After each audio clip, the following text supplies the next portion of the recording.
Good. It is 5 o'clock. It's 5 o'clock, and we'll bring this meeting to order. And thank you, everyone, for coming. We have a lot to cover tonight. It's the first, a recap of, things that we have been working on, the C.I.P. plan. We have Tony Ilacqua, who is the chair of the planning board.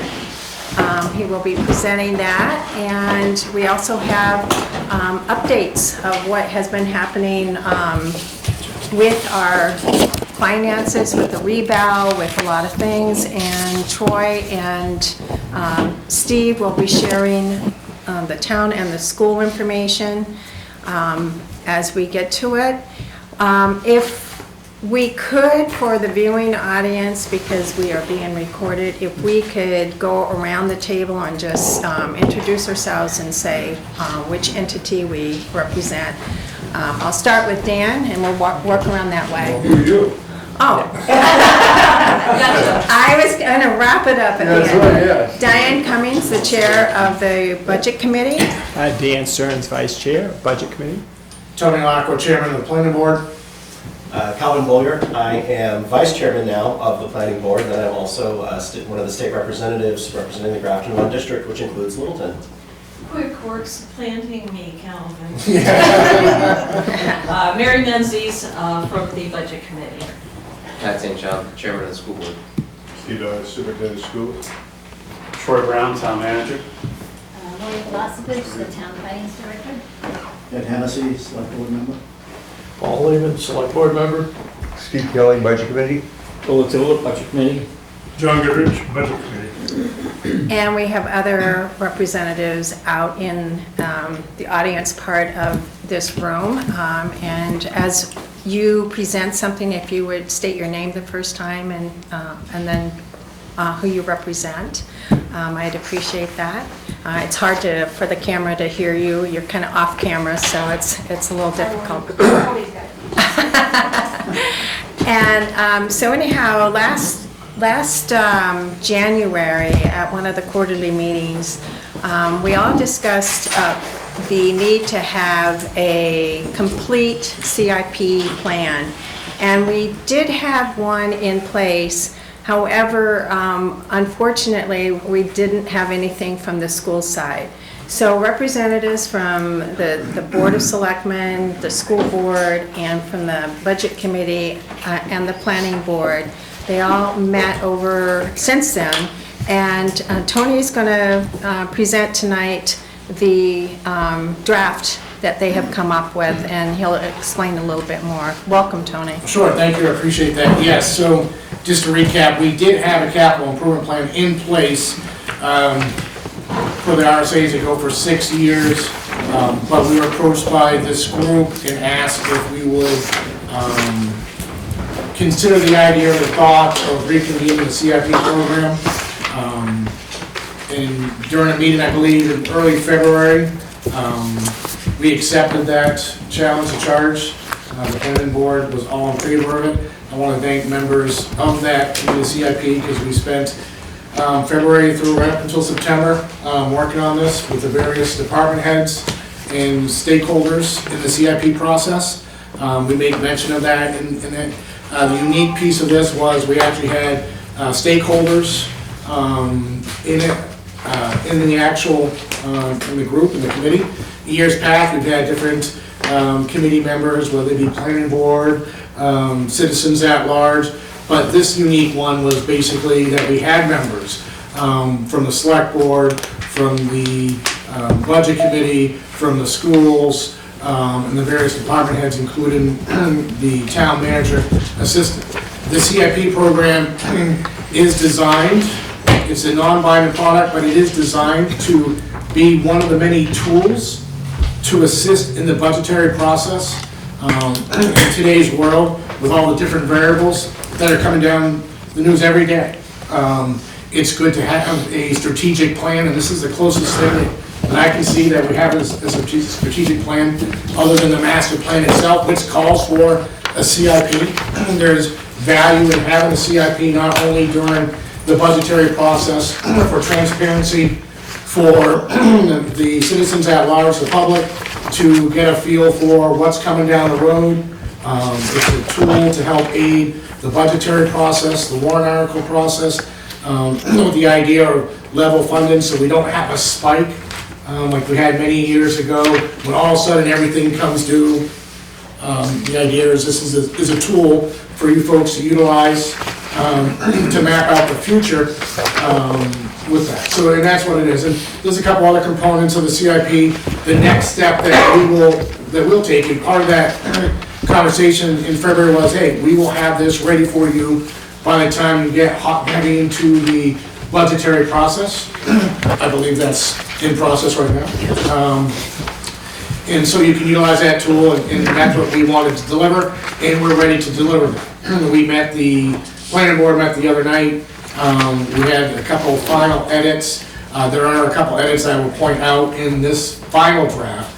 Our next meeting, we will adopt this, and at that point, we will present it to the select board for their adoption, if they choose to do so. And that's part of the process. So that's what we're here tonight to present to you on that. If you have any questions, let me know. I mean, a lot of the answers, we've been doing this is probably my third or fourth time going through this process on the planning board.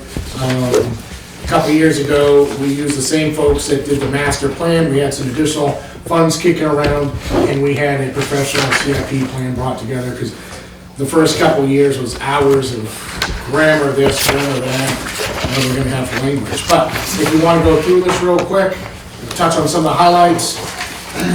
On the first page, on the acknowledgements, there was one missing entity there. Ed Hennessy is not mentioned, but he was an integral part of this process, as well as he worked with the different department heads. Again, that will be updated in the actual adopted CIP plan in the next couple of weeks. So I just want to make sure that Ed's recognized there on that piece of it. So the introduction, again, what is the capital improvement plan? I'm not going to read this word to word. It's a tool used to assist the governing body, municipality, in planning and managing anticipated growth and development of the municipality's services and facilities. Just like that's any tool. If used properly or improperly or not used at all, it's a tool that you have at your disposal.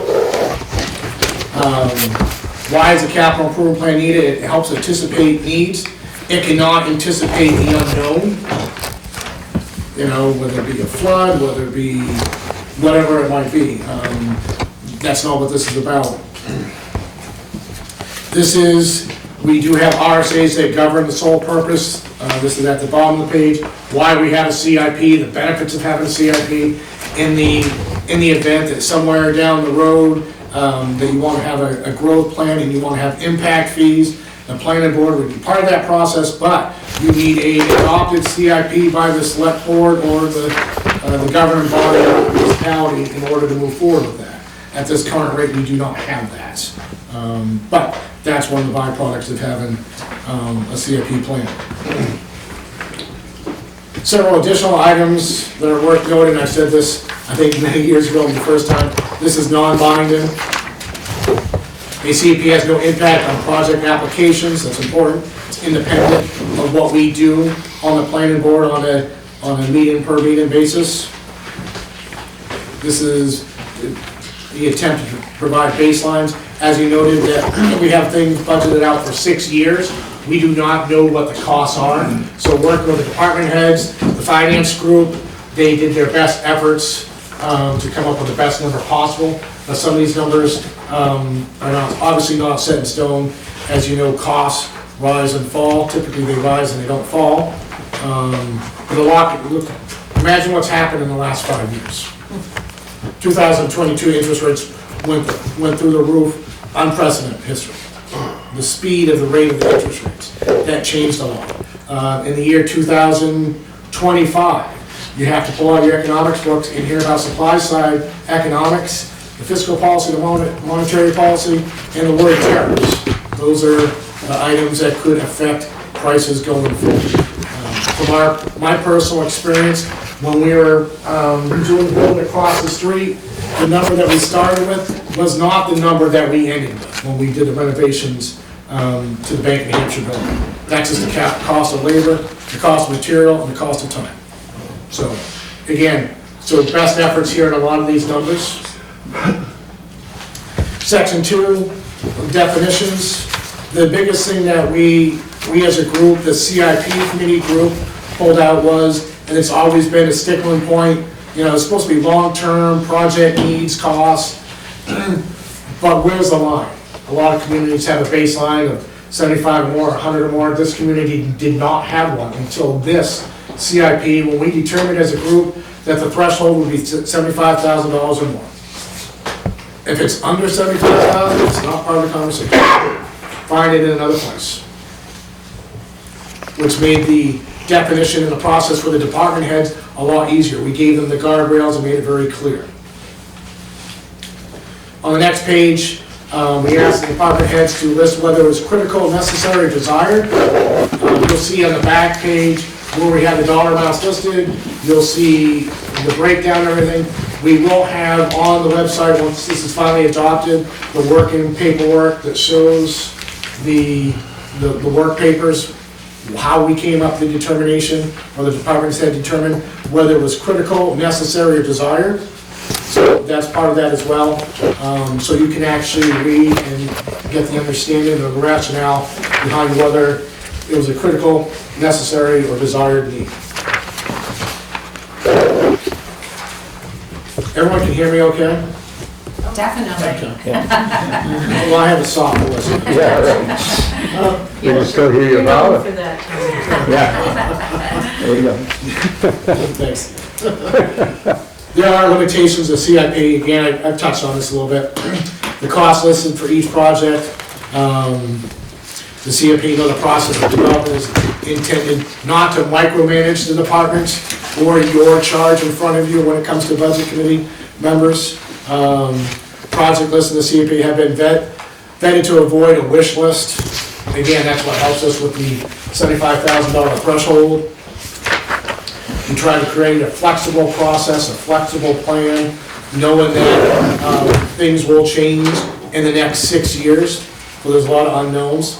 Hopefully the idea behind this will help us increase the flexibility so we can have the flexibility to respond to unknown items.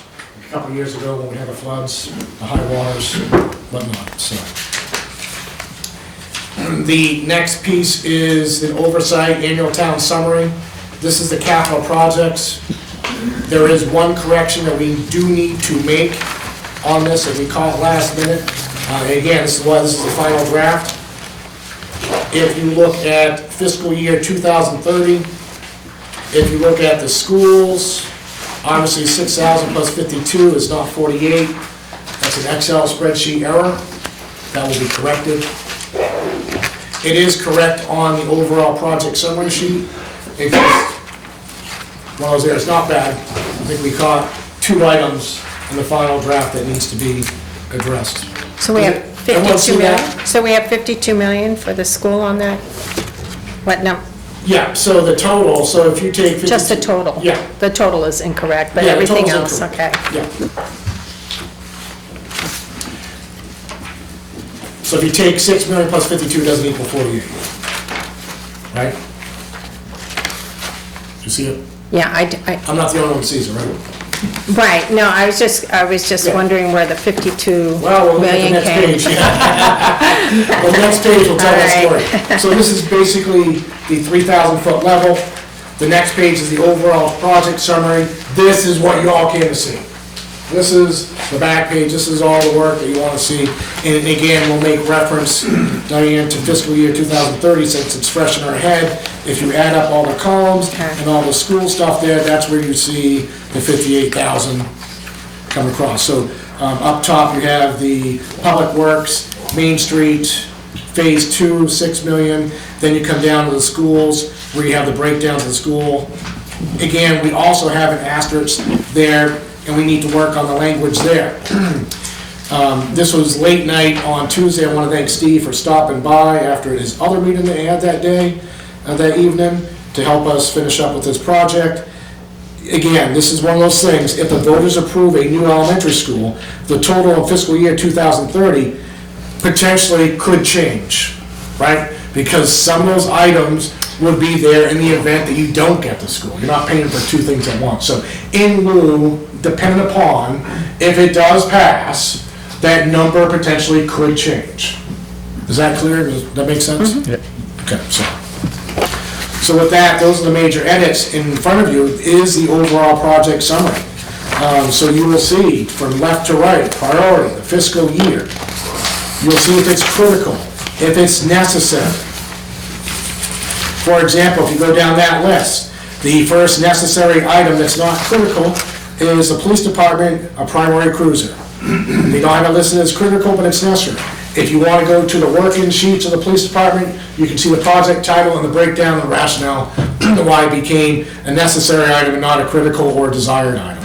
So that's how this last sheet works. Any questions so far? I think we're reading and stunned at the same time. Yeah. I mean, there's a lot here. I make it sound easy because we've been reviewing it for 10 months, and again, I'm not new to the process, so I do apologize, but I'm trying to help you out, answer any questions. Again, the next step of the process is procedural. The planning board will adopt this final draft with the edits. We will present it to the select board for their take. At that point, they will determine whether to adopt or not to adopt. Regardless, you guys get to utilize it as a tool, one of many tools to help the budgetary process. So how is this edited and revised over the next 5 years? Do we meet Okay. as a group? Excellent question, thank you. Actually, no. What happens is your town manager will meet with the department heads and say, hey, listen, where are we at this year during your normal budgetary process? And what we will do, and the planning board, we've discussed this, is we can edit, but we're not going to change, Right. update. And one of the things that we want to do moving forward, one of the things we do with the master plan is that we have a review of the master plan of the critical projects that we have identified in the master plan. Every year, we look at that and say, hey, where we're at. We ask the town manager, ask the different department heads and the different agencies like the Chamber of Commerce, whoever else is part of that plan, where are we at in these projects?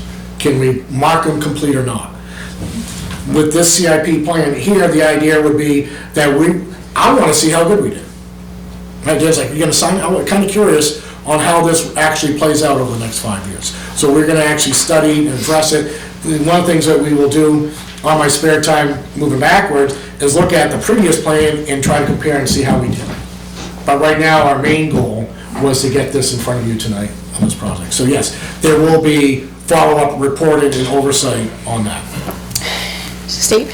The overall project summary form, so the figures that you have plugged in there, well, just for an example, maybe somebody can relate to, but I got into the police department, new cruisers, $260,000. You're anticipating in 2028 that the 3 new cruisers are going to cost a little over $85,000 a piece. Yeah, not a salesman, but yeah. No, but well, where'd that figure come from? That would be the police department. They generated that. They generate, each department head. So what they did was, we worked with the individual department heads to help them identify their time frame and what was critical, or what's down their road over the next 6 years. They've indicated that in the year 2028, that's what they're looking at. So just to add to that, I was the one on the capital plan that met with the police department. And I met with the chief and the assistant chief, and we went through that. And so that's how it was developed. So there's a forecasting obviously involved. Yeah, it's forecasting, sure, Yeah. sure. The fit-up cost is the purchase of the vehicle and fit-up cost. It's true, Fit-up yes, cost is unbelievable. significant. I think the question though was, is it in 2025 dollars or is it projected to be in 2028 dollars since that's when it's in the plan? Well, I again, think that's, the answer was best guess for 2028 dollars, correct? using 2025 numbers. No? I think when we first put the ground rules out, it was for this year's numbers. Oh, okay, I misspeak, I just made Yeah. an erroneous assumption. So if you want to, You can still sit at the table. yeah, no, you're right. A lot of these numbers are 2025 numbers, and you take it, simple inflation over the next 3 years, or 4 or 5 years. And as we meet on a yearly basis, those numbers can get a little bit more closer to target. But as of today, you can only go with the numbers that we have today.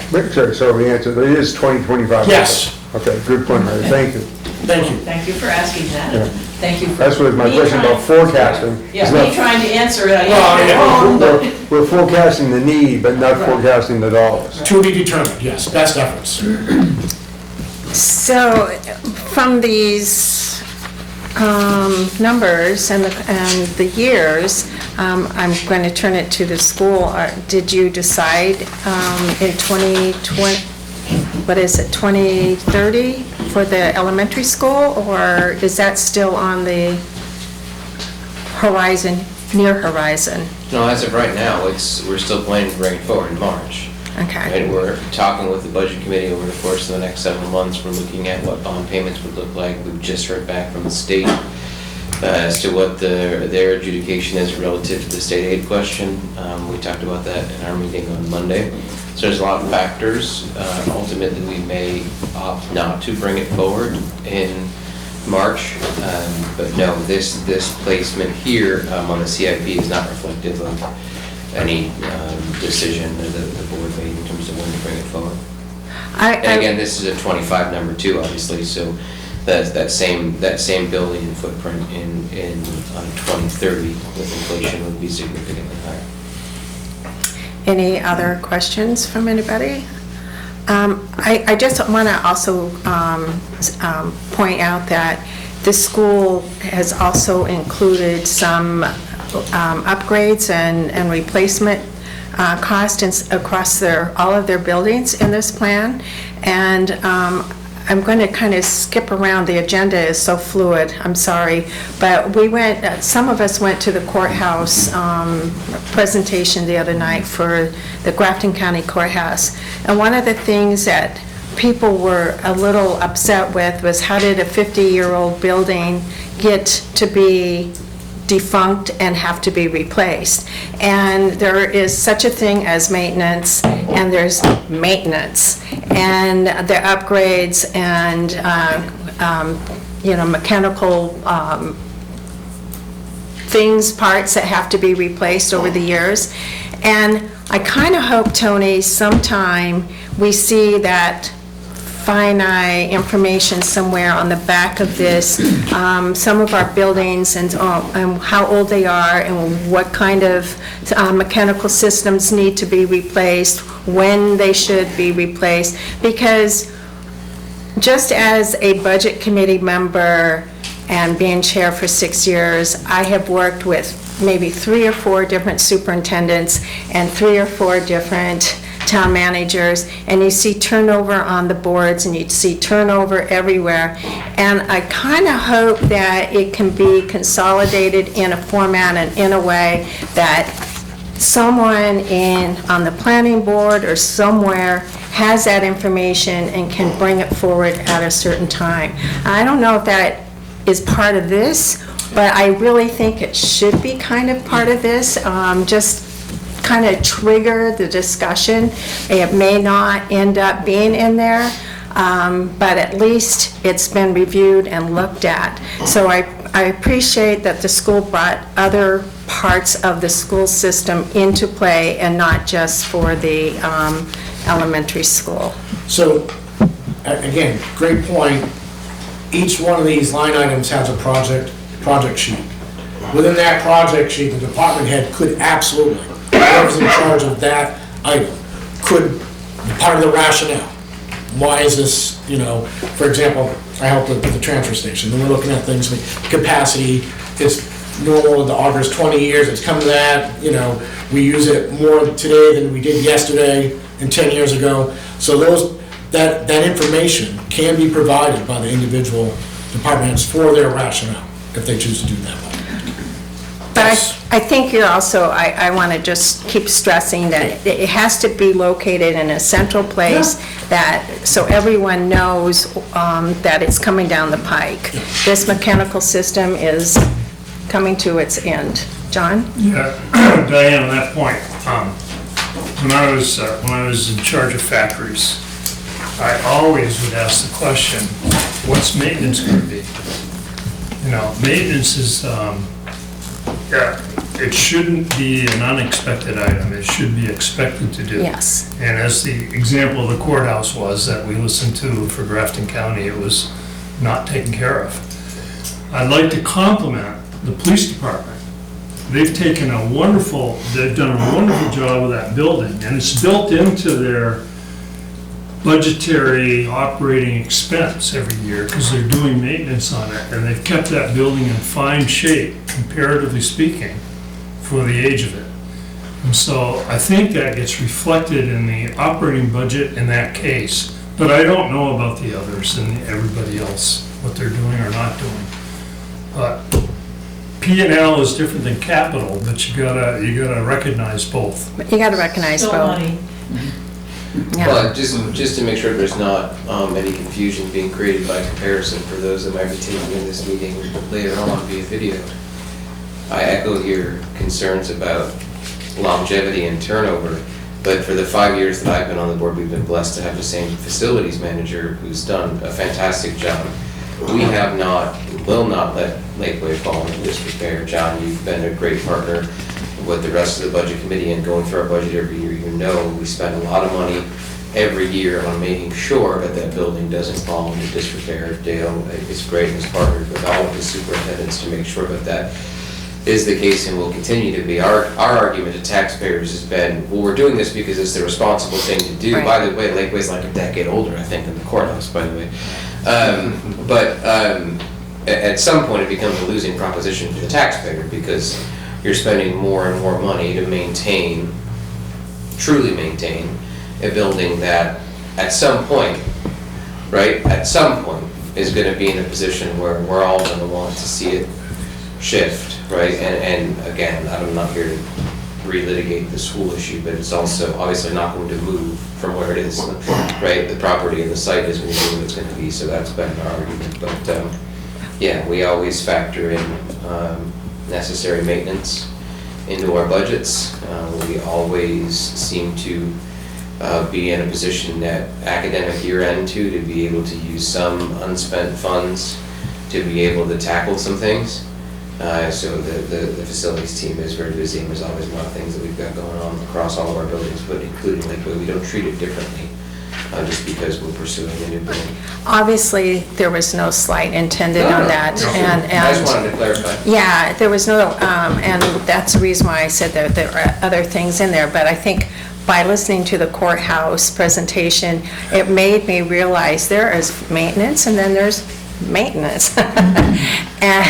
And we have to be aware of all of that, and you know, I just want it to be in front of everybody. Calvin at that meeting made a statement about the State House, the Capitol, so you can state it here. It's been in the same, go ahead. It's the oldest state legislative building in the entire country. And it's been in continuous use since it was built in 1819. However, it has been renovated several times, including that golden dome. That's actually real gold leaf, paid for at taxpayer expense. So, We can sell it off and take care of that. you can scrape it off if you need to. So it has been continually used, but it's also been continually maintained. But you know, if you plan ahead, that's the kind of use you can get at buildings in New England. And, you know, that's just not unique to the State House. There's a lot of buildings throughout the state that have been in use for a very long time. I mean, look who we're at right now. Yeah. One final comment that I have, if I may. Sure. When you're doing budgets and planning, there's nothing wrong, and again, putting money aside for a rainy day. If you know that there's an item coming due 6 years from now, you can put money aside via the C.I.P. and say, hey, listen, let's do a warrant article. We know in 2029 X is due. We'd like to ask you guys to appropriate X funds to put aside this year and I don't know if we historically have done that, but that's what this process is about. You can put money aside, and I've heard in the years past, there's no interest rates, we're better off just bonding it because the interest rates are so low. But if you put money aside for a project, I don't know, that's how we all do household budgets. You don't spend the money if you don't have it. You put some money aside every year, and then you get close, then you can actually purchase that item. So one of the things that this adoption would allow would give you the ability, you don't have to have this adoption to do it, but give you the ability to say, listen, we understand, we recognize, I'm just gonna use a ladder truck, for example. I don't know how much a ladder truck is. We're gonna have to buy a ladder truck. Instead of trying to ask all at once, maybe we should put some money aside for the ladder truck every year to lower the taxable impact, except for one big hit. It's not gonna make a humongous dent on a ladder truck, but the idea of the process of starting to get in the habit, the behavior of putting money aside for the long term, whether you're making 1%, 4%, or 4 basis points, I don't really care. It's the habit forming, which we do not have. Right, that's my little saving speech. That's all I have for this evening. I've got nothing else unless you guys have additional questions. Thank I appreciate you. your time. Appreciate that. Any last questions before I take off? I have a question, just a few comments. Yeah. I wanted to go back to Lakeway School, and as of right now, I'm understanding the planning board has not approved this plan, We have not adopted this yet. and it will be approved, it's going to be approved, be posted on the website, it's be a public document. Correct. So what I heard from the school this evening, should the $40,000 for the new school that's shown right now in the column of 2030, 40 million. should that be in the 2026 column? If we're gonna publish this? Well, when we did this the other night, that was where we were guided to put it. So Steve, if you have any updates, you or Matt have any updates on that? I mean, what we did was we put an asterisk, in lieu of, if it gets voted in before then, obviously, it's not gonna be the year 2030. If they decide, it was very unclear to me, or to us, whether they were gonna put it for a warrant, not put it for a warrant. Even if they do put it for a warrant, does it get approved, not approved this year, next year? We wanted to represent that number someplace. And we came up with 2030. I misunderstood. It's, the school board's not voted on the 40,000 when it's went through. So I thought I heard you 40 say million, just to be it's gonna clear. happen this year. But 40,000 would be way better. The 4,000 would be a lot better, but wish it were 40,000. Steve would be all. Sorry about that. And in fairness to Tony, the reason it's unclear to Tony is because it's unclear to us. I'll try to restate it again, and I know it's wonky and nuanced. The board's official on the record votes is and have been that we're bringing this forward in March. But we have talked openly in public session, in our regular meetings, that whether or not we decide to continue going down that path, which is the path we're on, will depend on a number of factors and a number of discussions that we'll have here in the end of '25. So it remains to be seen. Right now, the plan is we're going forward with that. That is the official plan, but the plan may change. Tony. So the point is, this is gonna be a public document. Where should the $40 million be shown? If someone's not, they just, they're not really engaged in the community, but they happen to go on and get their hands on the C.I.P. plan, their takeaway, the way this is published right now, is that all of this stuff is planned. None of it's, etched in stone, it's all subject to change. But right now, my interpretation of this plan, as presented, is that the school board is going to support building a new elementary school in fiscal year 2030. So can that be revised? So like if you do make a decision. That's my point, is that we're not finalized. Yeah. That's one of the things we were battling back and forth with on Tuesday night, and that's why in there, we gotta clean up the wordage, because there is uncertainty on what, there's a lot of different variables before they make it. We're asking them to commit. So if the voters approve a new elementary school, the total 2,000 will become, forget about the total amounts, it could be subject to change. We recognize that.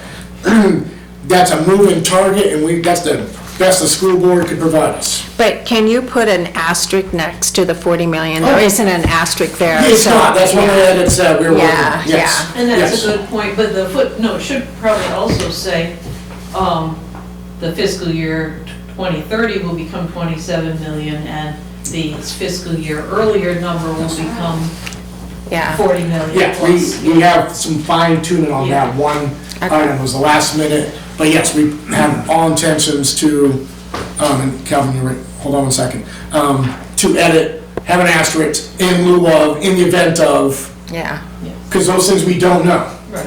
we just don't know. and we don't know Well, we either. can't just ignore But it. we want to, unlike years past, we want to recognize it. In years past, it's never made the final cut. Right. And they worked hard to make sure it's on the final cut this year, someplace. Calvin? Yeah, I was just gonna say, this is what we went back and forth on the planning board on Tuesday, and when we started the meeting, that line was totally blank, so the elementary school was on there, but we didn't place it anywhere, and we didn't have a dollar amount anywhere, so that was one of the things, but we wanted, you know, as part of the planning process, there to be a note, something somewhere, so that's one of the reasons there's a footnote and an asterisk, and it does need to be edited, so just so it's clear, if there is no new elementary school at all, then I think the number came in for financial year 2030 of $18,345,000. Should the new school be approved and none of the Lakeway things are done in financial year 2030, then that would be a total of $46 million in 2030. And the difference is $27,655,000.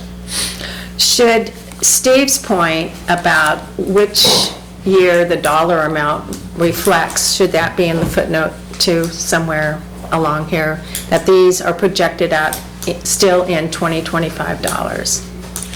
We can make note of that. Well, I mean, I think it has to be in $2025. It does, Because nobody but- has any idea what a Right, it does. 2026 or $2027 But just will be worth. make it, someone at home reading it, yeah. You can make assumptions as long as you state it. I mean, that's the thing, a lot of this is a forecast, and just like with a weather forecast, sometimes it can be pretty far off. Yeah. So we can make note of that, we can make an asterisk in items. Just to worth clarify noting. for the person at home, Yeah, yeah. no, I get it. See, if they're looking at this for the first time, oof. And then my second comment is that I just wanted to point out, make sure that the budget committee and everyone in this room is aware that the wastewater treatment plan is listed in this plan as an appendix B. So you don't see any activity in these schedules. And as we all know, we're dealing with a special town meeting request, but we're looking at millions of dollars. And I actually think that you would probably, there will be discussion about a $10-12 million bond potentially for this March town meeting. It's on there for So I 6 don't want, million and 31. since we're all kind of in this together, I don't want that to be a shock to you sometime. In addition to the special town meeting, In addition, there's going to be discussion about that. Steve? yeah, so using the terms approved and adopted, are those interchangeable? I would say so, yes. Approved and adopted, you can't move forward without. Yeah, some have used, talking about adopting the plan or approving the plan. It's not adopted, it's not approved, you can't move forward. Okay, but they're interchangeable. Yeah, I would say so. Are there any other questions or comments? Did you say $10 to $12 million bond in addition to the $2.5 million? Yes, Okay, all for the wastewater stuff? off of the wastewater treatment plan. Do you want to And go? that will, that's in addition to the 6 million that's currently shown on this schedule for fiscal year 2031. For the public works. For public works. Wastewater treatment plant head works and septic receiving is on the. Is it in there? Yes, it is. It is in there. Part of public works. Under public works in 2031 for Okay. $6 million. I thought it was left off when I was reading that appendix. So what are we going to do with that, the 6 million? I'm sure Troy will inform you on No, it's how he likes. Yeah, well. I mean, again, that department head initiated and recognized that we better put 6 million aside for this project. Now, in the appendix, Littleton Water Line and Wastewater Treatment Plant, the reason why they're an appendix is because they're self-reliant user fees, not tax dollars. The reason why that 6 million is because the Public Works Director recognized, hey, listen, in 2030, whatever one, there might be a $6 million hit here.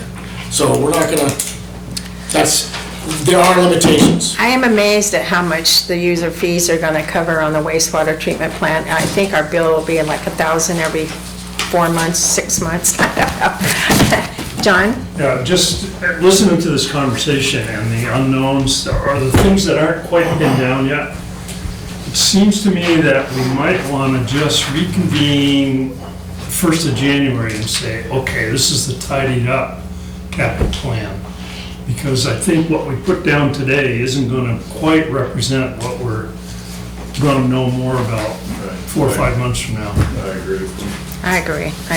I think that's what I was alluding to earlier, is like, if something dramatically changes, how does this get revised? And a lot of the good points have been made, that a good footnote, you know, just like you were talking about the school deal, about what wouldn't be there if the school was there, so you're not double dipping, if you would. Yeah. That'd be a good explanation for everybody. But I would like to say, I think they've done a very good job. They Very have. good Oh, work.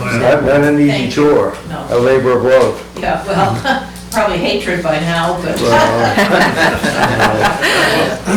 But I appreciate everyone coming together and the school Want to make sure I'm being clear included in on what there. you're asking, because the first charge was have this ready, final draft by budgetary season. Yep. Check.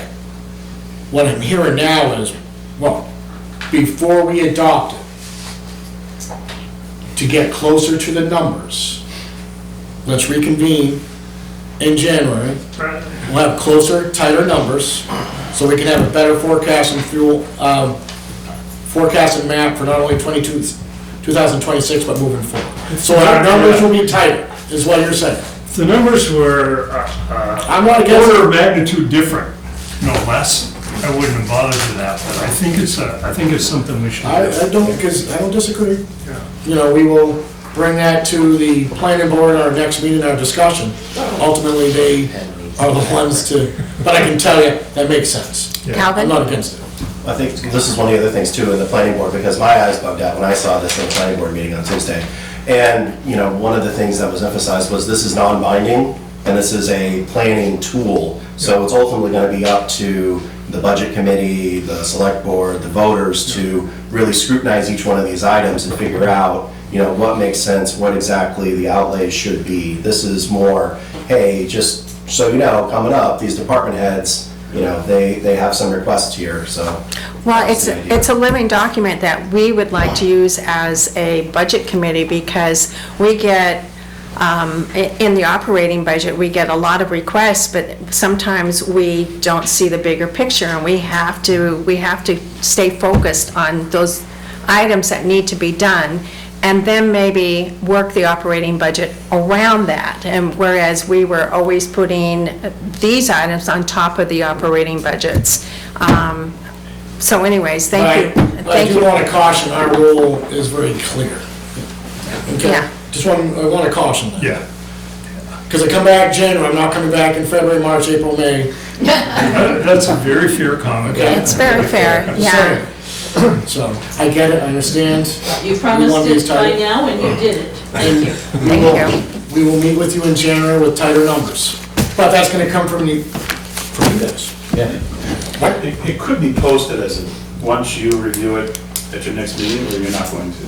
Oh, we're gonna review it. You could come out of that meeting and post it as a draft. Oh, don't worry, we'll find the notes. Yeah, and that way at least it's. You know, so that way, they can see what's coming down the road. It might pique people to start paying attention, versus all of a sudden just looking at it for the first time. We'll get tighter. It's CIP, you know, a really aggressive CIP plan, aggressive meaning that you keep it alive. We keep working on refining the numbers. It's a communication tool and a financial planning tool. So that's why I'm saying, you know, let's make sure we get it out there to the public. Yeah. we can do that. Understood. All right, anything else? Okay, thank you, Tony. Thank you. Thank you. Good job. Good night. Sorry, somebody's smiling. Thank My you, day Joanna. starts at 3:30, so Thank you, Joanna. have a good one. So, we move to item number 3, the tax setting, town and school officials. If there's any updates, I know that we're still working on the MS1 and setting the tax rate, but if Troy could Yeah, start. so we are still waiting. Everything has been submitted down to the New Hampshire Department of Revenue Administration. So the MS1's been completed and signed off by our assessing services. It's been uploaded to the portal. And at this point in time, it's going through a review by that department. We've had previous experience where there's been errors that were caught. And so at this point in time, we're waiting for it to go through that final review and approval process before we release the new values. They're so close to having, that approved and getting a tax rate that I really don't want to start throwing numbers out there in case we have an error that's identified. I don't think that would benefit anyone at this point in time where we're so close. So what is the expected date of those numbers? Lori was in touch with the DRA today, and what was your takeaway? They're just waiting on a form. What's that? They're waiting on a form. So there is, And then they can. yeah, there's one form, I guess, that they're still waiting for. I think that's from the school department, and then I guess that they would then proceed with their next steps. But I have a feeling it's, For the DOE, yeah, what's that? you're waiting for a document from the DOE, yeah. So they do it as they No, get, yes, they do it as they get the information. It's Yeah, not so there's like, one school- not like November 15th, everybody gets their tax rates. yeah. Okay. So there's one school document that's still pending, and then whatever they reviewed, so. So, was there any pickups, if you know what I'm talking about, any new buildings, whatever, that help build our tax base this year above and beyond? Not just someone who has just improved their house or improved their business, but new homes, new businesses, brand new. Did we have any growth in that way? Well, you would have probably, my guess is that there's, I'll have that when we finalize the numbers. We should be able to identify the pickups, but I don't believe there's anything substantial there for new growth. It's helpful, though, to know and to be aware of that from year to year. I think that's an important piece of our history, and we need to keep track of that, just because we need to see if we're growing or we're not growing. So if you can sometime provide that. That's documented every year with your MS1. If you could just point it out, please. What's that? Yeah. If you could just, point that out, because we don't dive into all the MS1s and everything else, so. All the numbers used every year when we estimate tax rates. So, and this year, the school, the undesignated fund balances and the retained funds, how much did you retain this year? Yeah, let me pass out, I got some documents that we'll share with everybody.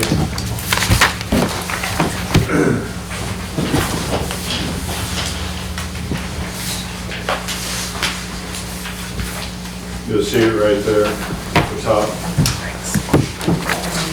Diana, question.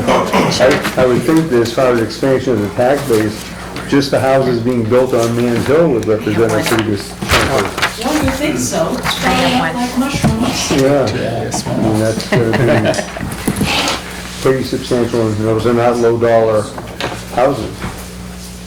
Yeah, I mean, to really have an impact on the tax rate, then, you know, what you're looking at is not a few $1 million. I mean, you're looking at trying to pick up, you know, $30 million of just tax base. That's something that will have an impact on your tax rate. Can I still take $10 million?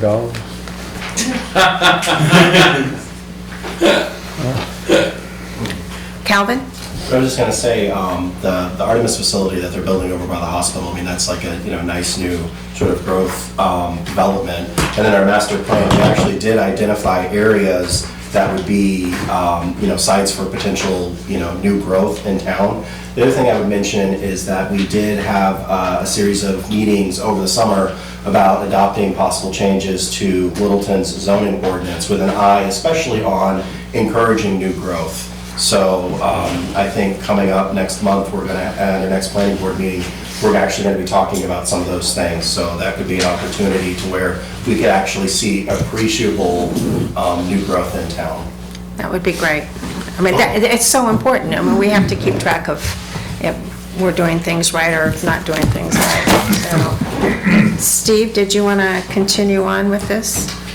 Yeah, if you'll see the fund balances for the fiscal year we just finished, 25, unassigned, the capital reserve fund deposits, they're about 150,000 of retention.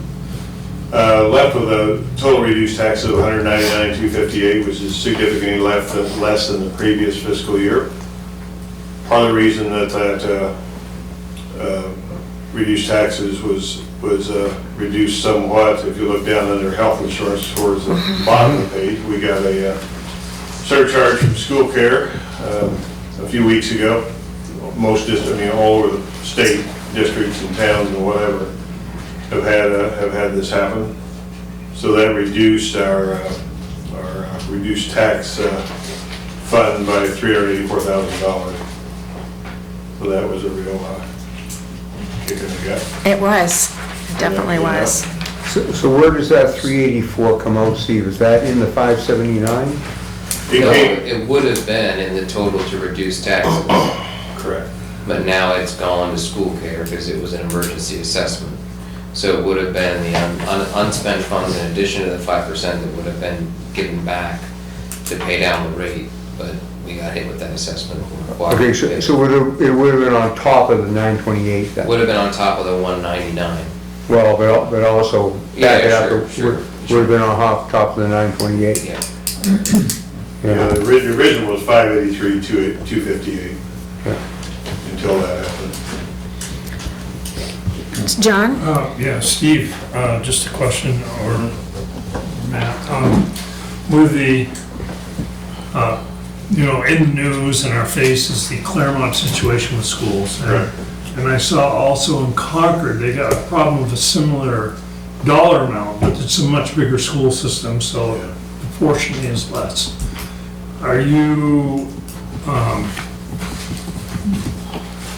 confident that we're in good shape in terms of managing our affairs so we don't get into that kind of trouble? Yes. Yeah. Yeah, I think our audits have been excellent. And I think if you read the Claremont story, their audits have been a little on the shaky side for a while. They haven't had a complete audit in like 10 years. More than that. Yeah. So we've had good audits. I have a lot of confidence in Patty and the business department in general. Yeah, she's very good. All right, thank you. Yeah, good question though. That's really a blow. It shakes confidence when those kind of things happen. So when does, I can't remember the term, but students that can go to school in another district, open enrollment, thank you so much for that. When does that go into effect? It isn't in effect as of now, although there's variations of it, right? It's layered. I would say that it came a step closer a couple of days ago with the Supreme Court. Right, I saw ruling, that. If you follow that. where a district that had a student go from their district to another district was billed for the cost of that tuition, and that's kind of how open enrollment would work in one way. I can defer to Calvin. He's certainly from the legislative end of things, much more in tune with that than I am. But Calvin, would you like? Yeah, so open enrollment, so there was a bill that would have allowed open enrollment. I believe it was, I think, retained in committee. So, and I think I sent a follow-up email on this previously. So the open enrollment is where any student can attend any school district. And there's a couple of reasons why that would happen. Maybe it makes the commute simpler. Maybe it's, because that school has resources like AP courses or something like that. Maybe there's issues with bullying, what have you. So there was a proposal, but it's currently in committee. So it hasn't passed. It's not law. It's not going to be law. Should that change, you're definitely going to hear a lot about it. What did pass, which might be what you're thinking of, is there is, in larger school districts that have multiple schools, like Manchester that has more than one high school, there is an intra-district open enrollment. So if you are zoned to, let's say, West Manchester High School, but you want to go across the river to go to high school, you can do that. That is now the law. So within a school district, you can choose which schools you go to. John? I hesitate to bring this up now, but I'm going to. Okay, get ready, everyone. It prompts a question in my mind. So in the big cities like Manchester, they have more flexibility than we do. We're a small area, and we have really declining enrollment in terms of native population going there. In fact, a stat will tell you that in the last 100 years, the year with the fewest births in the state of New Hampshire was 2025. And while the births peaked at 14,000 somewhere way back, they were like 8,000 in New Hampshire last year. And so that's not just Littleton, and it's not just, wherever. We have fewer kids educate, but the cost per kid is going up dramatically because of that. And I'm just wondering what we're doing in our processing of, or something to think about. I don't want to put anybody on the spot tonight, but something to think about is how can we offer to students the right kind of courses. And there's, as we all know, there's a whole spectrum of student capabilities and desires and all of that. But how can we manage our system with our limited size to do that?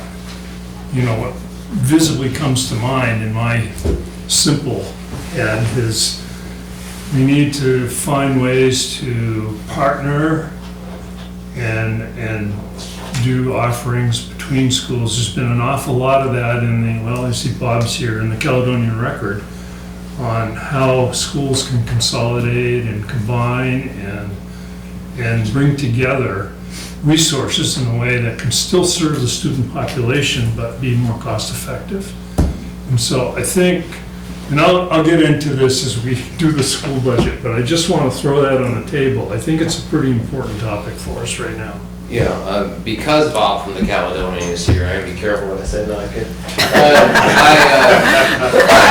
It'd be premature for me to say too much, except to say we agree with your perspective, and we are actively pursuing a lot of different potential paths forward. I think the reality is, while the declining enrollment and birth rate isn't as drastic as it may seem, and what you see in the UL or whatever the case may be, nevertheless, this combination of the drastically increasing costs to educate, in part driven by regulatory burden coming from Concord and DC, declining enrollment, a whole bunch of different factors, including what Concord is looking at doing in terms of open enrollment number trends that could continue to move forward.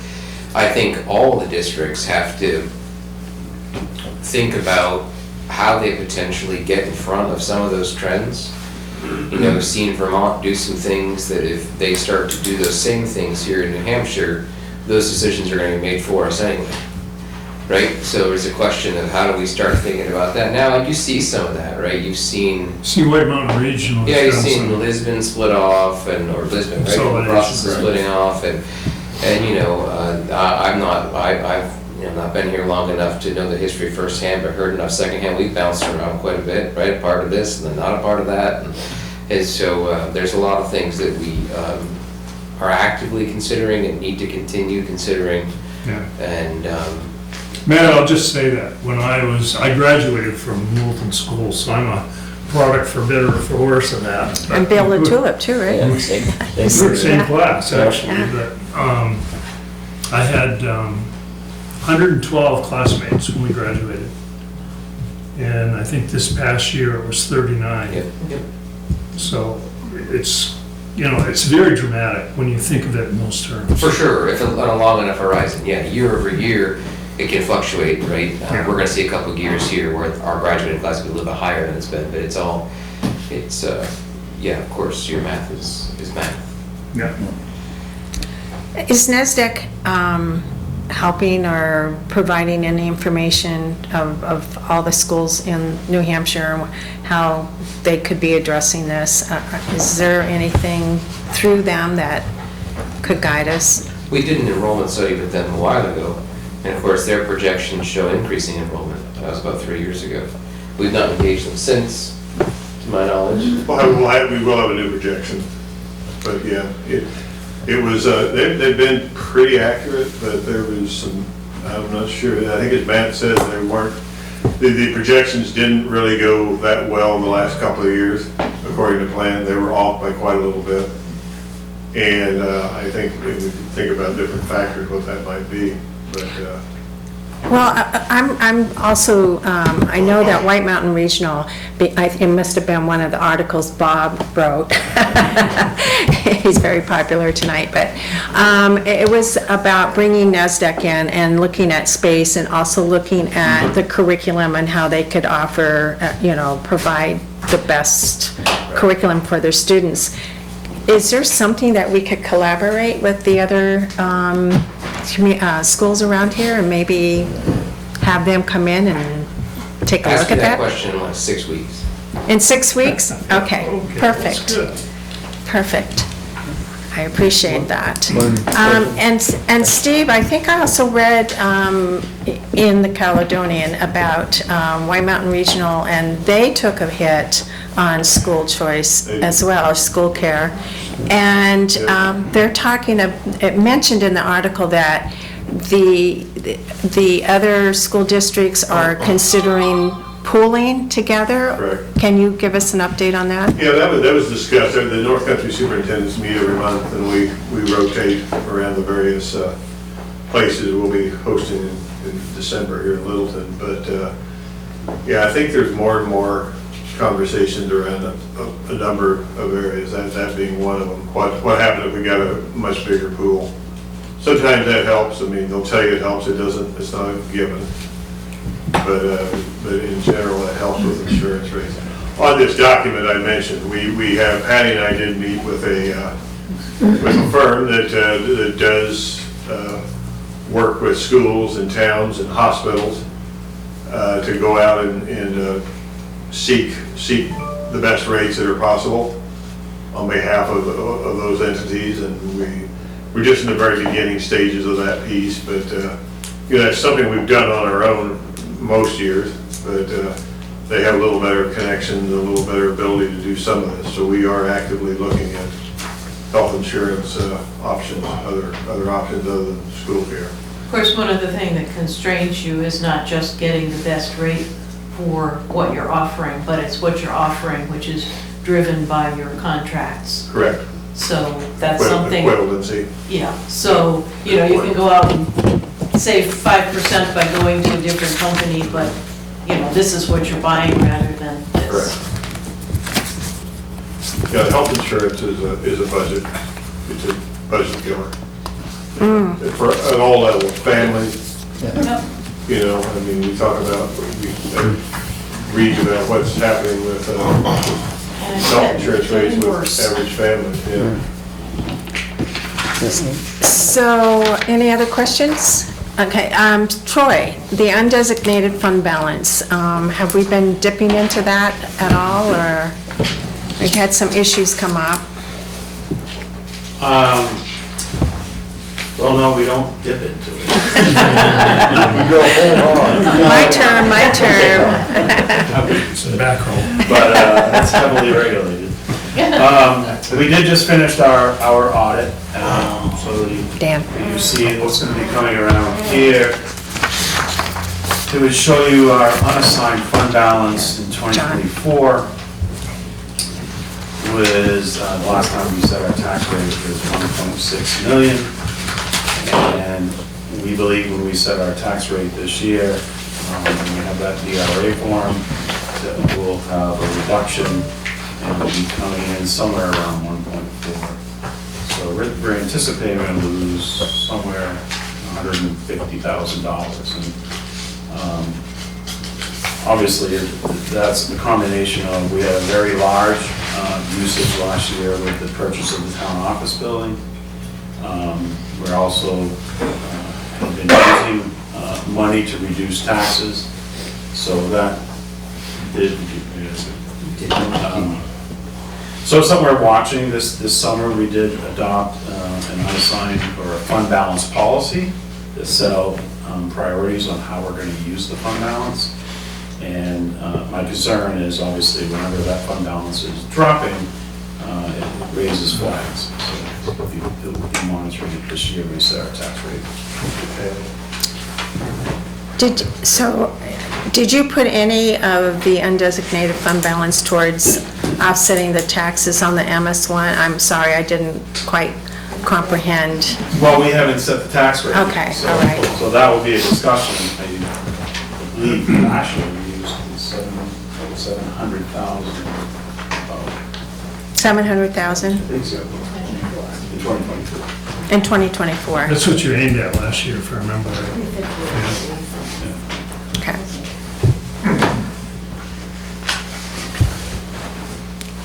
And health insurance, you want to go all down that list? You both can take turns on the current budget, any challenges? Yeah, okay. I mean, I'll just go down through Yeah. the list here. So this was on what you had on the agenda. So our current budget, everything's going really well. As of September 30th, you can see we have 30%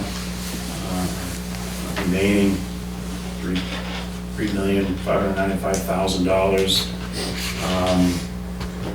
We're under budget, 5.5%, $657,000. Don't see anything in the horizon here that's going to change that, so we should come in really, really strong under budget. The whole discussion about the wastewater treatment plants, that's a totally different fund, so this is the general fund. Revenues are, we actually, they're all tracking the way we had budgeted. We also, when you set your tax rate, the state provides us with revenues estimates on like the room and meals and the highway block grant, because we don't know what those actually will be. We're told that tax rate setting, and anything that's not trending the way that we anticipated can be adjusted when you set your tax rate. But what we had planned for all seems to be tracking pretty consistently with what we budgeted. Health insurance, the towns with health trust. So on average, we have several different plans with different unions, but on average, we had a 10.6% increase, which I was actually pleased with because of everything in the media, of what's going on privately, and of course with the school care. And in July this year, we also got news that we lost another public risk pool that was providing health insurance, and they actually closed doors. So it's a lot. The health insurance industry is under a lot of stress right now. I was very concerned that we could see on average, much higher increase. So, contract negotiations, we just started. We've met with police now twice. We're meeting with the highway and transfer group next week, I believe. And so see how those turn out. And I won't talk about the wastewater treatment plant right now. I think the budget guidance is something later on the agenda. Right, right. Steve, do you want to go through and how the current budget is? Sure. Okay, this year's budget, we have several unfilled positions. So the current year budget, we're in good shape. Unless we get another crazy, unexpected expense, which could happen with health insurance or other things. You never know. We could have an infrastructure challenge, which the town knows real well. That can happen very easily. But I think the current year budget, we're in pretty good shape. As we look at next year's budget, fiscal 27, we're in the early stages, but we have been working on it for a while. If we kind of keep things as they are in terms of staffing and services, for fiscal 27, will be a little under 3% of an increase. Part of the reason it's not higher is that we, last spring, we had several open positions that instead of filling those, we got pretty creative in how to really utilize staff in different ways maybe than they had been in the past. And one of the things I'm most proud of what we ended up doing was integrating, our career tech teachers. Some of those are teaching classes, but besides career tech classes, they're teaching classes within the regular high school classes. So that's a good thing. And getting some positions that are split between CTE and high school. So those are things that we did last year that's obviously helping this year's budget, but it also will help next year's budget. Despite all that, with health insurance increases and other things, we're still, if we kind of keep things there, we'll be a little bit higher. Not huge, but a little under 3%. Revenue streams, who knows? Yeah, please. So the administration has prepared at our request both a level service and a level funded budget, but has also created a view and done some analysis for us about what we would need to do in order to reduce the budget. Because our preference at this point is to reduce the budget, not to cap it at a 3% increase or whatever the case may be. It's a lot of pain to get there, right? Mm-hmm. And we had a long conversation at our meeting on Monday night about what some of that pain looks like. It's ugly, by the way, but the administration did the work that we asked them to do. So that'll be the things that we'll be discussing with the budget committee as we start to meet with them in November. But that's the board's perspective at the moment. Marianne? Yes. And obviously, all the area schools, Lisbon, Profile, White Mountain, are all having similar challenges. I mean, I'm not as familiar with theirs as I am with ours, but yeah, I mean, their funding, the funding issues particularly seem to be hitting everywhere. The health insurance issue obviously is hitting everywhere. Needing to be competitive in negotiations to find and retain staff. We don't have any negotiations this year, but as we've talked about in previous cycles, and this year you'll obviously, our salary numbers go up because of previously negotiated agreements. That's certainly something that we hear from other districts and see in the paper all the time. So I don't think any of these challenges are unique to us or are of our own doing in some way. Can I take a moment to just make my John Goodrich comment? Sure. Always we, for years, have talked about the financial challenges of the school system and the town too, for that matter. But, cost per student, as John mentioned or whatever.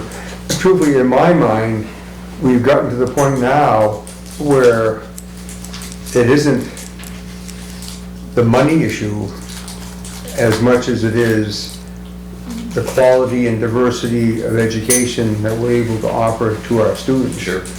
I don't know if anything ever happened, I've been asking forever, to have more collaborative efforts amongst the schools, similar to our voc wing where people come to us for these voc programs, but be it AP classes here, there, or whatever else. And I find it abhorrent to think of an advanced math class with 3 kids in it. Yeah. You know, especially if you got 2 kids in Lisbon and 4 kids in Profile and, 3 kids at White Mountain Region, that, boy, what a great class that would be with 12 kids in it. The dynamics would be, unbelievably good for the kids, for the teacher, for everybody.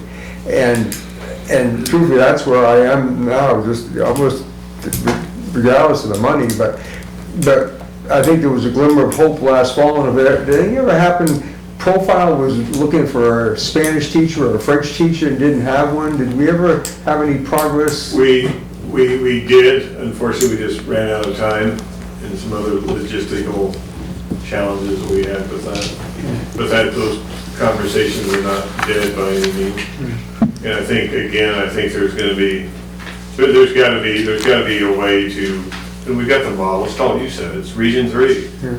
We need to expand that. We need to expand that to the regular ed curriculum, or not the regular ed, to the other parts of the curriculum. And those relationships are there. It's just the will to get people to really realize that when you collaborate, you give up something to form a team. That's the way it works. But I think, as I mentioned, all those factors that we've been talking about throughout the course of this meeting are driving folks to that place where there are healthy, discussions and considerations. I mean, the Profile's got a lot of things going for it. They've got great AP programs, and we've got one of the best career and technical facilities anywhere, right? And they can benefit from that. We can. There's a lot of different things that we can do and can explore, need to explore, and are exploring. So feel that. I mean, Travis has got kids up there. My oldest is heading up to the middle high school next year, and since she takes after me, she's very smart. So these are things that are very real. Can she sing as well? No, unfortunately, she has her mother's tone. You were impressed with the wedding. John hears me up close, it's not that good, it's better from far away. But so I mean, these are real issues for us that we talk about all the time. We look forward to talking with you all about as we get together in November and December as well. And we're right there with you. So talking about the dates, the November 1st meeting has been, I call it postponed, and so if there is a alternative date, because otherwise we might be caught short on our discussion. So if we could plan another day to replace that day, not only for that day, but maybe to also serve as a snow day in case one of the other meetings have to be postponed. So the November 3rd date is the one we said we're not going to be ready for. So November 17th would be our first date with you. But we can look at a snow date or a rain date. If you want to invite us over for Thanksgiving dinner, we can. That would be fine, yeah. I won't be home, but you can come. Yeah, because from our perspective, we have a lot, obviously, that we want to talk to you about, work through, but we also don't want to walk into that discussion without a bunch of key pieces of information or data even from the state and winning all this stuff. So it's like, we're going to have a conversation with you and you're going to get frustrated because there's a bunch of stuff that we're not going to know yet. And it's like, well, it's... No, that's fine. I just would like to have one other date inserted in there in case we need it, and in case of a snow day. So I would appreciate that. So for the rest of us, what was our first date? November 3rd. That has been postponed, so we will not be having a meeting that day. So no contract negotiations for you, so that's something. And health insurance, did you say what the projected premium increases would be? 15% is what we budgeted. Okay. So we'll see what happens with that. And adequacy aid is Inadequate. inadequate, yeah, definitely. Inadequacy aid. It'll be, there are some adjustments there. Those, again, depend upon our mix of students and other factors. I think it'll be pretty flat, maybe just up just a little bit. And then the other thing, if you flip the page over, I know it's on down the agenda, but elementary school building aid. The other night I did my best to say what we found out from the state, and then Erica said, could you say that in words that people can understand? And then she emailed to the Lakeway Committee, this very nice bulletin, with little stars actually, points is well done. So I want to attribute this to Erica. I'm being a good English teacher, we don't use sources without naming them. But she did a much better job, much more concise job of saying this is what happened. So we did apply for state building aid last year, and this man sitting right here behind me, I did 99% of the work. We got it in, we got it approved. There were a bunch of schools on the list that dropped out. They just didn't reapply or re-up or whatever. So, but there were 3 new apps, and we were top of the 3. Those who stayed on re-upped 4, which are 4. So we're not ahead of them. It puts us 5th on the list. And you can kind of see the other stuff. The rest of the news isn't as good. As you read down the page, there's no funding put in for 26, 27. It was what last time this happened, there wasn't aid put back in, but we can't, I don't know what the future pretends there. And then our eligibility for funding, the total cost of the project would be substantial if, when and if a building aid comes around. Yeah, I mean, put even more succinctly, we're 5th in line for nothing. Yeah. That's what we learned. I see, I assume that 65 million isn't for Colebrook. No, I think it's 100 or something. Yeah. And that's the other piece too, right? So there's no funding for the biennium. Calvin can change that for us. We put our faith in him. Last time, if I'm not mistaken, the last time the state had a moratorium on building aid, it lasted for a decade, I think. It did, yes. And more recently, when it was funded, it wasn't funded to the tune of $100 or $200 million a year, right? So if that list were to stay flat, we can't move up unless people drop off. So that budget, whenever it does start to flow again, will be consumed first by $90-something million worth of approved aid before we get there.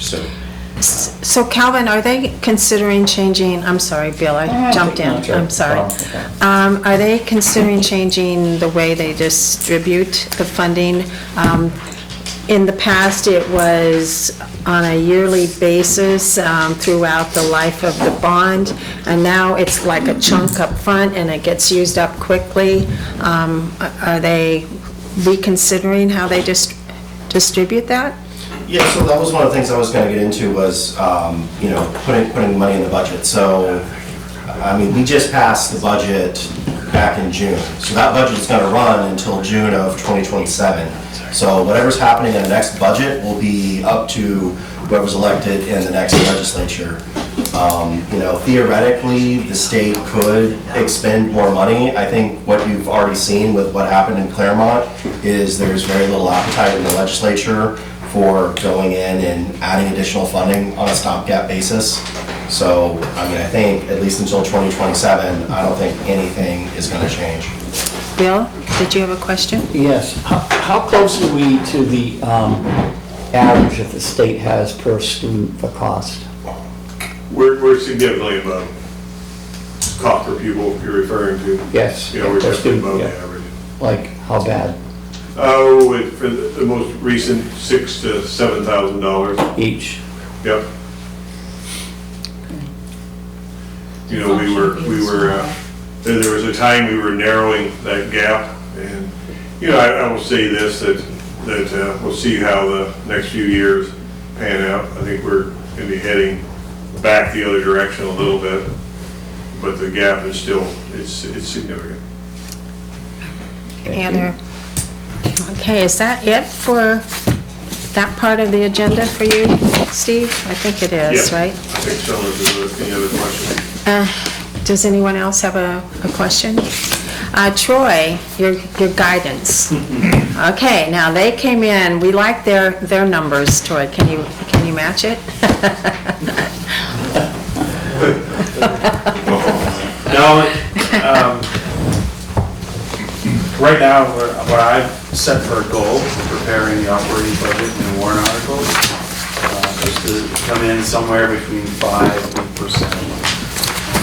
over last year's numbers. So that would be the operating budget and warrant. And warrant articles and contracts, which would be a warrant article. So when I say warrant articles, we do all the warrant articles. What's not being included in that number is where we had some misunderstanding last year, I think, was the, veterans credits, the petition articles that these groups submit. So that would be on top of The it. things that I'm in control of in the operating budget and the warrant articles that we're placing on the. And this would include the, Raising money for capital reserve accounts. but this would include all the warrant articles that you anticipate for the wastewater treatment plant. No. That wouldn't, because it wouldn't show up as a cost. For the first year, because it would be the second year with the bond. I'm talking about the general fund budget. So that's Remember, pretty, the wastewater treatment pretty plant is a stiff. separate fund. And unless we find ourselves in a situation where the taxpayers right. need to subsidize a bond, then of course that would be a warrant. And that's basically what I'm anticipating, because you can, user fees cannot cover what needs to be done. And so I'm anticipating that it's going to have to be subsidized by local taxation. But you'll have all that information for us later, correct? Yeah. Okay. We'll be working on that. Is that I'm aware. correct, Diane, that it's, Pardon? it can't be totally or won't be totally user fee? I'm just anticipating the amount would be so tremendous that it can't just be user But fees. is there a mechanism for that? I don't know. Is there? Well, I don't know, you're making the assumption. I am making an assumption. I Yeah. appreciate that. I'm not gonna make that assumption. I'm just trying to give everyone a heads up that we will have a warrant article this year that will be looking, from what I've heard from the engineering firm, looking for $10 to $12 million. Now, how that's financed through some of the programs down in Concord, I'm talking gross number right now, so how much of that can be offset for loan forgiveness programs that the state offers. They obviously have programs that they loan money, I guess at a very aggressive interest rate, maybe below market, through the Clean Water Act, revolving fund. So, Well, I think maybe when I'm, over the years, I've heard, oh yeah, the user fees will cover this, and I'm going, well, how much does that really mean? And we've never had any numbers given to us, so that's why I'm asking that if the user fees are going to cover it, let us know how much the user fees are going to increase to cover it. So, because it's just a blanket statement every year, oh, the user fees will cover it, and we don't know what it is, so. So if you have the estimated cost, you could work backwards from, the last sewer renovation, because it's a separate line item on your sewer bill, if you Right. do get a sewer bill. So we'll say, this is your usage fee, and then we'll say for the sewer renovations, it's a separate line item. So figure out what that amount was, and then figure out, what your percentage of that is, and you could do the math backwards to figure out what the impact would be if it was all covered by. User fees. By user Yeah, I'm asking them to do it because you don't want my math on this. So, yeah, so anyways, I think it would be good to know, right? I mean, so. Yeah, obviously, once we have there's many steps involved before we get to that kind of detail. Right? There's public hearings, there's bond hearings, there's informational meetings for our engineers, so all of that will be coming. Oh, sure, I'm just, yeah. Put it in Diane terms so I understand it, that's all I'm saying. That's all. John? The elements of the plant that are slated to be this 10 or 12 or whatever million it is, are they pretty well identified at this point? Is it pinned down, and the engineer saying, yeah, this is what you gotta do? Yeah, so Eric, he wasn't able to be here this evening, but what I anticipate happening is we're not in a great spot financially with all the capital needs we're looking at. But as far as planning and really identifying where we need to go, the town has an assessment report that's about 90% complete. And once that is completed, Okay. I will have an informational meeting, a public information meeting, and have those engineers come and present that whole plan. So one offset is the dollars you plan to Plymouth and the hauling cost to go down there, I guess. Yeah. Because that's quite a trip. And it's, wastewater treatment plants is tough, because you're not like just building one from a separate location. We're trying to keep this one operating and renovate at the same time. It's the most expensive way to do anything, but that's what happens with schools and police stations. It's the most expensive construction. But, this, when I'm saying these numbers, this project, once we get it funded, it's gonna take 10 years, maybe more, before it's final. Completed. So, but what I wanted to point out to you is there will be, as you know, we've petitioned, we're in the process of scheduling and petitioning Grafton Superior Court and DRA to have a special town meeting. And in the document that I just handed around, the last page is a table that kind of lays out the cost. The best that we know right now, anytime you touch anything at a wastewater treatment plant, I'm learning very quickly, is extremely expensive. Our problem is the dewatering equipment down at the plant failed. It's unrepairable. What that equipment does, it's the backbone of the plant. It separates the wastewater from the sludge, and it's not operating right now. So we are currently utilizing private services that will come and pump the sludge and haul it to Berlin or Plymouth. And it's very expensive to transport that waste every single day. Sort of like you're a big septic tank. Well, that's Yeah. basically it. It's like you as a homeowner, if something went wrong, if your leach field failed, right, you'd be in the same predicament. You would probably be pumping that tank once a week. Yeah. The benefit of a homeowner is you probably can go to the laundromat and do your laundry, and you cannot take shorter showers and this kind of stuff. The flow is coming. And every time, we're lucky that we've been in a drought situation because our infrastructure under the road is old, and we get stormwater events, and we get water events, we get infiltration, that makes it to the plant, and so now we're hauling wastewater, that's really just stormwater runoff. But I broke this up into phase 1 and phase 2. Phase 1, you can see down the bottom, the subtotal of $1.1 million is our estimate. And this is all the cost. It's really, I was talking to John earlier this week, and I was venting my frustration about spending this kind of money and actually getting no return on my investment.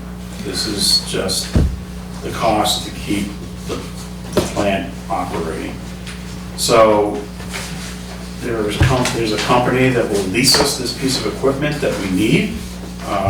It's $18,500 a month to lease it. There's cost for transporting that piece of equipment.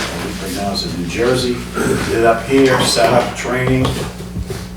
We have to, before we can put the lease equipment in the building, we're going to have to blow a hole through the side of the building, remove all the electronic control panels, the old dewatering equipment, put this leased equipment in there. While all this is going on, we're still going to be pumping and hauling, every day. The timing of this couldn't be worse because we're already moving forward with rehabbing 2 of the clarifier units down there, which plays another critical role in treating your wastewater. We identified those earlier this summer as the top critical need. And those in order for those to be repaired and installed, the tanks that they're in have to be completely pumped down. We could have done that with our own equipment by shutting down one clarifier unit and just utilizing one. We now have, in order to do that work, we have to beef up the hauling costs. It takes 4 weeks to pump down one cylinder. So that's why you see there's our normal, just, if we weren't working on the clarifiers right now, 12 weeks at $15,000 a week, or $180,000. Working on those clarifiers, we've got an estimate of $80,000 for each clarifier. Utilizing our engineers and just carrying a contingency is 1.1 million. Phase 2 would be the purchase of the new dewatering equipment. And unfortunately, this equipment's not sitting on a shelf anywhere, so that needs to be ordered. And it, we estimate a year, if you get lucky. Maybe we get it in 9 months, 10 months. But it needs to be ordered. We can't order it until we have a financial ability to sign a contract. And once, there's going to be, again, when that equipment comes, there's going to be more demo and fit up cost, engineering cost. So we've carried some very large contingencies here. I had carried a 10%, I just saw that typo. The engineers, when they took a look at this cost estimate, they highly recommended that we carry a 35% contingency. So that's why you see 10% and then you see 35%. These numbers represent 35%, which gets us down to that $2.5 million figure. Troy, I appreciate the work you're going through to do this, and it's got to be very, very irritating, to say the least. I think this problem has existed for a while with our waste treatment in this town, and I think it wasn't dealt with. I think you stepped into it, so I'm saying. Yeah, literally and figuratively. And so I think most of us are aware, this isn't a new issue with this thing, but I know it's got to be dealt with. It's got to be taken care of. Does anybody remember what kept Jim Gleason awake at night? Steve, you asked me that. I did, remember I asked you that question when I first No met idea you? what you're talking Yeah, about. that's right. You now. Now if you ask me that question, Dan? I'd answer it differently. Dan? Troy, along the lines of what John was saying, do we have in place a system going forward that we don't get into this situation where somehow things fell through the cracks and components deteriorated or were aging out and nothing was done? We just, maybe put Band-Aids on it and hope for the best, and now we find ourselves in this situation. So how does that work? Because am I correct to assume that the operation of the plant is contracted out to a organization or a company to manage it for us? And do they communicate with Department of Public Works and in your office on any critical failures or time horizons with things aging out? So,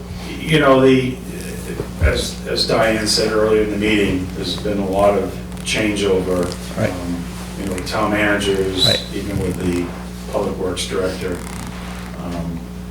So I can't say for sure whether the communication has, the contractor has clearly communicated to the town of these urgent aging pieces of equipment that need to be addressed. I can't answer that question. But going forward? Going forward, I can tell you right now, we don't have anything in place. But going forward, through this experience, we're definitely Well, I think, going to have that. I think really you're going to be out there when you listen to the engineering presentation, we're basically going to be over the next 8-10 years we're gonna be retrofitting everything. So the real question is, okay, once we put that new dewatering equipment in, who is planning on the end of the useful life and setting aside money for it? That's something financially that needs to be. Capital improvement plan. Basically, that's what I was mentioning earlier, who is overseeing all of this. It has been told to us before that the company that was managing the wastewater treatment plant did submit the reports, and the reports did not get to the board, and therefore things weren't taken care of. That kind of reflects back to other areas that we have said, like for the audits and for the revals and the valuations and the assessments. If they are put on the calendar every year, a specific time when the report does come in, and they have to give a report, a personal report, in front of the board, maybe some of these things wouldn't slip through. And I'm not saying that it happened on your time, it didn't, but it did before. So somehow we have to manage it. And then what Dan is saying is kind of a reflection of what we heard about the courthouse, that things weren't anticipated, they weren't looked at, they didn't get noted. I mean, I don't know if any of so Bill and Steve and Dan and John and myself, we went to that meeting the other night, and we have reflections, definitely reflections on what went wrong and how we don't want to do what they did. And part of it is this wastewater treatment plant is a prime example of what happened to them, and it's happening to us. So how do we not do that? And I think that was what I was alluding to with Tony. Who is overseeing all this? Because you get turnover, you get new town managers, you get new everybody, and we just don't want to go there. It's as a budget committee who is concerned about the taxpayer, we want some policies put into place on how these things are handled. And we'll probably talk about that more later on, because I think everyone has a desire to do the best for the community. So do you want to add anything? Well, at the courthouse, they had 2 furnaces that were 50 years old apiece. That's unheard of. They should have replaced that stuff and did different things 25 years ago, and it didn't get done. A lot of that you can see in was maintenance. They didn't take care of insulation falling off of pipes and stuff. They just pulled it, get rid of it. And windows that were single pane, and I mean, stuff like that you can, replace. They were saying that they had special glass on the outside of the building, and they couldn't get it replaced. And the guy got up to, I'll tell you where you can get it. But because I don't know who it was sitting out back, but took care of like 12 units somewhere. And he knew where it came from, But it was stuff like that. And that's just, I think, laziness when it comes to, taking care of stuff. Steve, did you have any comments? Well, one quick, so this $2.5 million and $12 million combined project or whatever, how much would the end result of this create an increased capacity of our system? That's in the report. I don't know I can't answer that right now, but it would be obviously increased. Because, I mean, at least what we've been hearing for several years, we've been trying to deal with that stormwater situation for as long as I can remember. And, when we did the Littleton Main Street project, we thought that was gonna be a big improvement because all the roof drainage from all the buildings had been going. And then, of course, years ago, they did that because there's a benefit because it went into the river, so the more stormwater you threw in with the sewage, it made it easier on the fishes, I guess. But we have now made, at least some of the numbers we hear, you might question whether we've made any progress.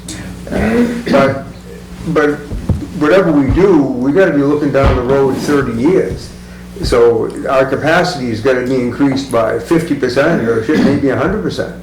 how many sewer bills do we send out a year? I mean, well, how many a year? Maybe we send them twice, but how many Do we have? how many sewer payers do we have? Users, yeah. Yeah, And that does tax collector. 1,500? I was thinking 1,600, but I'm not positive. No, and I'm not nailing you down either, but you know, if you, you know, just to run the numbers, if you had,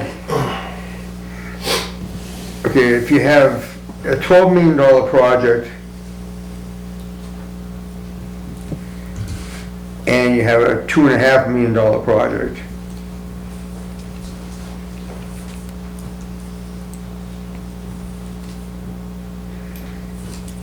and that's 14.5, obviously, we know, and let's just say, just for talk or conversation, we double that amount for a 30-year bond that we're gonna pay out twice that over 30 years. $29 million, and if you divide that by 1,500 sewer users, Well, over 30 years, you'd have more than 1,800 users or something like that. $644.44 a year is On what top you, of what they're paying. yeah. today. Yes, On top, basically. so is it nice? No. Yeah. Is it a killer? Water, but Probably not. double it from. I mean, I've met, you know, obviously, if those people that $650 a year will impact.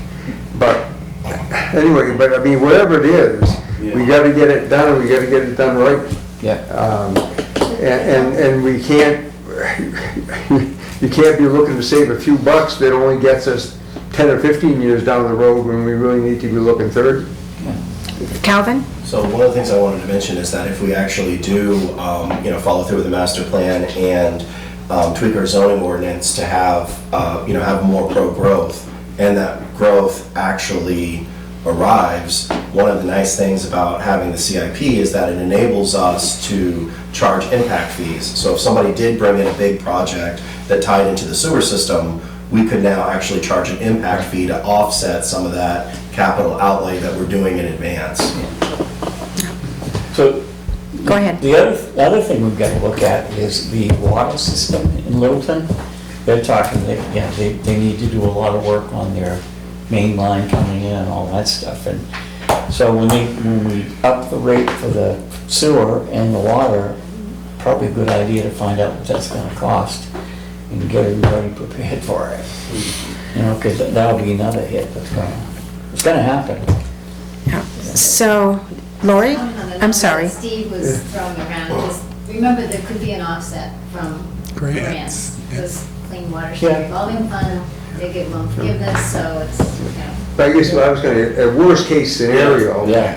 it's doable. Maybe not like to do it, but at least, Yeah, you take $1 million and break it down to a more. yeah, I don't wanna cut it from, say, $644 is too much, let's get it down to 500 and work the numbers backwards and only get us 18 years down the road. Right.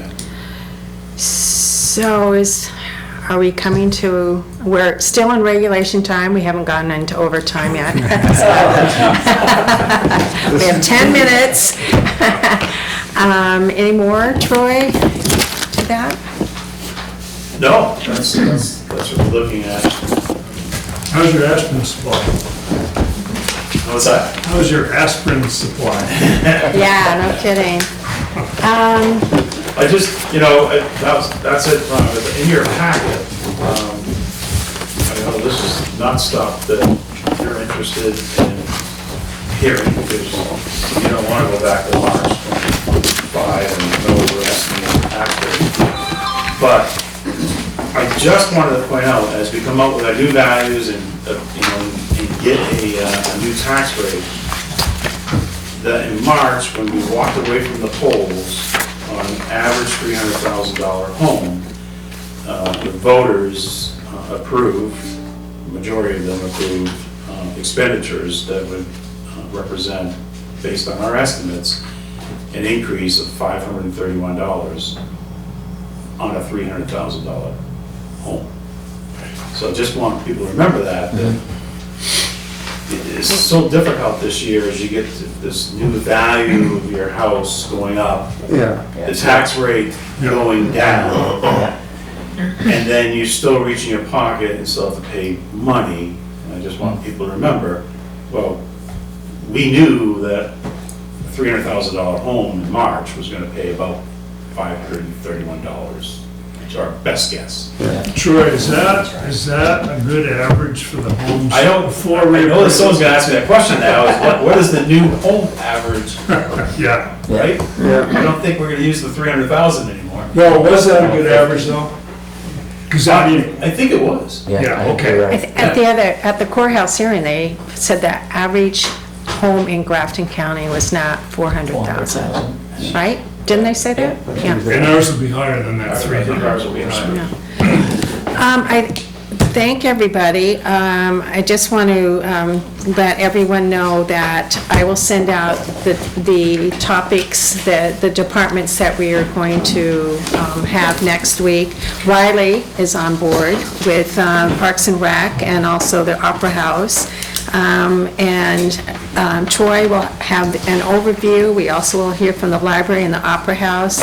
We've kind of condensed everything because we've lost 2 meetings, but we can also schedule another meeting if we have to carry some of these topics over into another time. But we're going to try our best to come in and get it done in the time that we have. So I will send this out. Anything The next meeting is next Thursday. Thursday. Yeah, it's our first. And also for the Budget Committee, this is when you vote your chair and your vice chair in, and anyone that wants to step up, please do. brace for Mary? I would like to request some assistance from people before they go home. Yes, I was going to say that. We have got an elderly gentleman coming in tomorrow morning who wants the room set up the way it was before with like 40 chairs, classroom style, and it's just gonna be him and me, and I don't think either one of us are able to do that. So while we have all these able-bodied people, I would appreciate some help putting it back together. I will be eternally grateful. Thank you. Mary, the tables are needed or not? I think he wants maybe just one table in the front, and then however it was when you came in, I'm passing this on because, but That's that's fine. how it was, right? Who was here first? That was, yeah. Oh, okay. Okay, So how did it look when you came in? So it was, like you said, classroom style, there wasn't a table up front at all, it was just classroom style. Oh, just 40 chairs, chairs. classroom style. Correct. So our next quarterly meeting is scheduled for a Thursday, but I think Calvin said in next year in January 22nd. Thursdays may not work as well for the representatives. Is that what you said? Yes. So if I could ask you to take a look at Wednesday, is Wednesday a good day? So it'd be the 21st of January. Could I have Troy and Steve see if that works for their boards? Okay. January 21st. Instead of Quarterly? quarterly meeting, because that way our representatives can be here. I would really like, it's been a new process for me on trying to figure out what topics we have for quarterly meetings, and I think we're doing pretty well with them, but I would really like to engage our representatives more at one of the meetings, and I'm thinking the January meeting might be Yeah, of course. one of the better ones to do that, because we've already gone through the budgets, we've gone through, we haven't done town meeting yet, but you can hear all of our aches and pains in January and take that information down to Concord and work your magic to help us out. And I can also give you just a heads up on the legislative calendar because, the calendar is pretty strict and there's really only certain amounts of time that we have to do different processes. So, and I did actually bring some of the answers to some of the questions you asked in the email about the budget process, because the budget process is a 2-year process, and things only happen at certain times. So we're already done with, until June of 2027, we're already done with the budget, but I can give people a heads up on, when that process starts, and it's going to start again in June 2026 with the agencies, And then in October 26th, it's going to go to the governor, and then the next legislature is going to actually, start holding committee hearings about the proposed budget in February of 2027. And that's really, testifying in front of these committees is really a big way of getting your voice heard down in Concord, because there's 400 reps, there's a lot of different committees. So the committee that handles each thing, oftentimes the legislature as a whole will rely on whatever that committee's recommendations are. So if there's a specific problem, where you want to add your input on whether it's building aid, whether it's this, whether it's that, that's really the opportunity to do it. Because if right now I went back to Concord in January and said, hey, everybody in Littleton's really, really, really upset. Can we just have an extra 40 million guys? It's not going to go anywhere. But getting that into the process for us, January of each year, that would work well, I think, for everybody. So if you could look at Wednesday, January 21st, as a potential next quarterly meeting, I would appreciate it. Can I have a motion to adjourn? John? Second. Okay, don't fight over it, gentlemen.